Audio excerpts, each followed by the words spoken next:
เนาะหลังจากที่เฮาไปรอหลวงพระบางมื้อคืนนี้แล้วแจ้งมาก็ถึงเวลาเฮ็ดงานเนาะอันนี้ก็รับบทเป็นแบบมาจอมาแอบถ่ายน้องๆ3หนุ่มเพิ่นเอาว่าสิเป็นแนวใดซึ่งว่าเฮาจะมาเก็บเบื้องหลังให้ถ้าติดตามได้เด้อว่าหนุ่มๆเฮาสิออกมาเป็นแนวใดเท่านี้อะ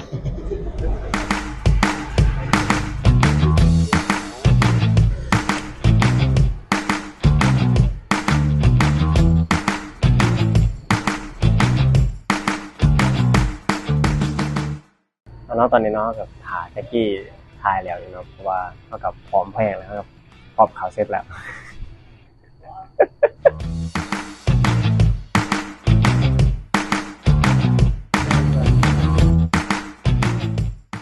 ตอนนี้ก็ได้เริ่มถ่ายไปแล้วเนาะสำหรับเมื่อกี้แม่นคอนเซปต์การถ่ายภาพนิ่งเนาะชมเมืองหลวงพระบางอย่างประมาณนี้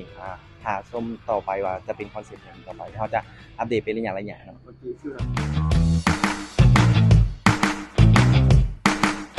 สิ่งต่อไปแม่นพวกเขาจะได้ถ่ายซีนนักท่องเที่ยวเนาะที่จะมาเที่ยวหลวงพระบางแล้วกันได้มีการถ่ายรูปชมวิวเมืองอย่างประมาณนี้แจ็ค แล้วก็นั่งเราตุกๆชมเมืองเนาะ พร้อมแล้วนะแม่เขาสิตุกๆเลยน้องก็จะเป็นนักท่องเที่ยว2คนเนาะที่ขี่ตุกๆเนาะส่วนคนข้างก็เป็นไอดอล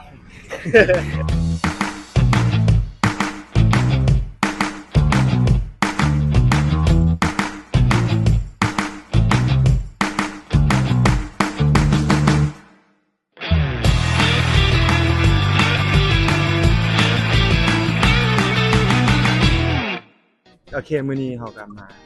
ถ่ายโฆษณาเนาะซึ่งว่าเป็นโฆษณาที่ต่อจากเจ็ดกีที่ร้านแรงสิเป็นโฆษณาอย่างนั้นก็ถ้าเบิ่งนำกันเพราะว่าจะมีแต่ถ่ายมา4มือพุ่นน่ะ เกิดบ่สิหลานมื้อแดงครับ เกิดต้องเกิด เดินเถอะ มั้ง อันเข้าถ้าเป็นนั่งกินคนเดียวก็แปลกอยู่ว่า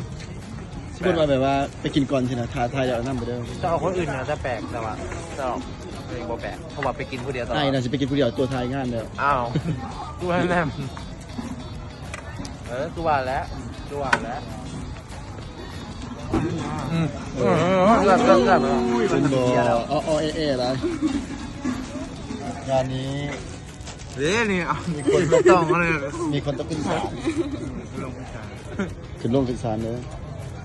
แกมาคอยไม่ได้ว่าอย่างถูกเครื่องมันฮะมันก็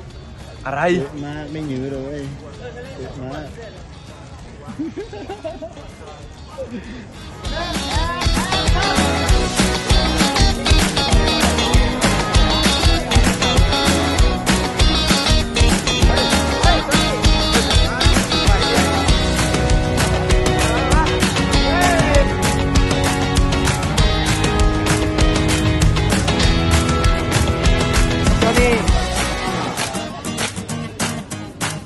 เลิศ